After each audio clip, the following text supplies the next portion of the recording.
PT PLN Persero IPB 3B Sumatera UPT Banda Aceh melaksanakan peringatan Bulan K3 Nasional dengan tema Sosialisasi dan Edukasi K3 dalam Penguatan Budaya K3 dan Disiplin Eksekusi K3 dalam bidang kelistrikan untuk pencapaian zero aksiden berkelanjutan.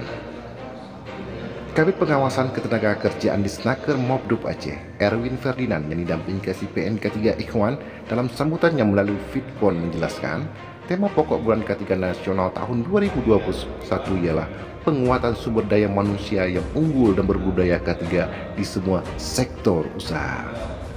Erwin Ferdinand juga mensosialisasikan 3M, yaitu nihil kecelakaan kerja, nihil pelanggaran norma K3, dan nihil penindakan hukum K3.